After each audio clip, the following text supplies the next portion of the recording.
Hello everyone, it's Vanity Ezel from the Thera channel, back at it again with another card reveal. So this time we are going over another Ezel song that is prominent from the idea of Set 1's booster, and that would be Dragons. Dragons already existed in the trial song form for Crimson Flames, and now with the addition of Booster Set 1, they have been upgraded. They already focused on having large amounts of power and beating through any defense, and in Set 1 we pretty much enhanced that by giving them either more ways to gain power, more ways to beat through defenses, or like more ways to just get through any defensive wall in general. So let's go and get the started, shall we, with our two probably most important cards out of like three coming out of the booster set for Dragons. So let's start off with our creature, and that would be Crimson Armor. It is a level 1 with a shield, 50 power, 1 damage, and is a dragon. By discarding it from your hand during either player's turn, when your creature with Crimson its card name attacks or is attacked, you may have the creature that's battling get 50 power until the end of this turn. All around pretty solid. It's a rare, so it's not that hard to come by, and all around it is a very powerful creature.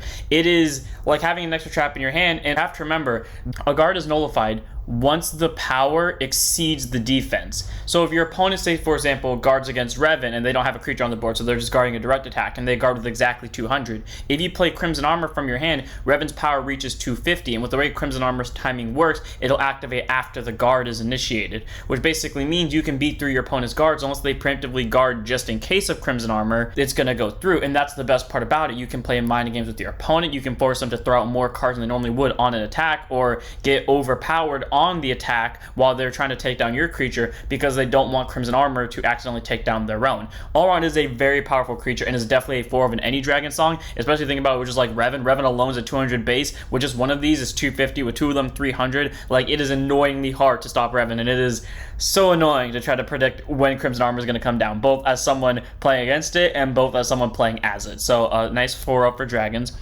Then we have a very powerful spell that pretty much forces out a defensive card one way or another, and that is Rage of the Dragon. So pay 3, choose one of your dragon creatures on your field, and for this turn it can attack all your opponent's creatures in one attack. These are treated as separate battles but happen at the same time. So pretty much what it is it's exactly what it sounds like. It attacks every single creature on your opponent's board. It does it all at the same time, except each of them are counted as their own individual battle, meaning your opponent, if they're going to guard something, they have to guard it per attack. Like, say for example, your opponent had a board of Tiresias, 2 Sharons, Dark Demon Rider, and a Choco because they were playing Draftier, and you used Revan and you increased Revan's power via Crimson Armor or something like that, and you attacked with Revan and you played Rage of the Dragon to attack all of your opponent's creatures at once. Now say for example, for Tiresias they only have to block with 50 power, so they block with the damage trigger. However, they still have to block all the other attacks, and if those damages or if the attacks go through, so do the damages. All around, Rage of the Dragon is a very powerful card for help clearing the board and also just putting a lot of pressure on your opponent.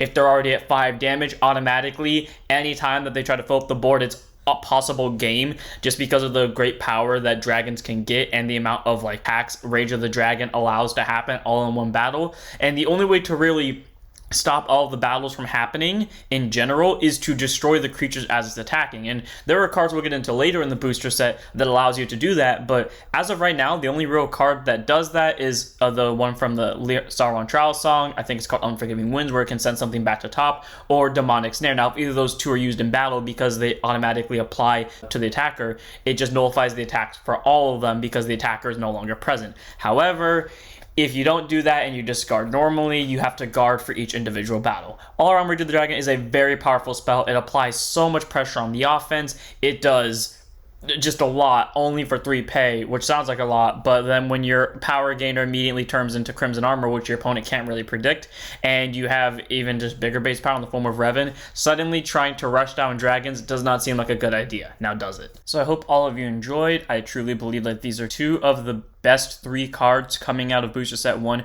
for Dragons. So go ahead, get testing, see how fun they are, and hopefully you'll also enjoy these next reveals we have for Dragons 2 coming up in the following weeks. So thank you all for watching. Don't forget to like, comment, and subscribe. It really does help out, and we'll see you all in the next one.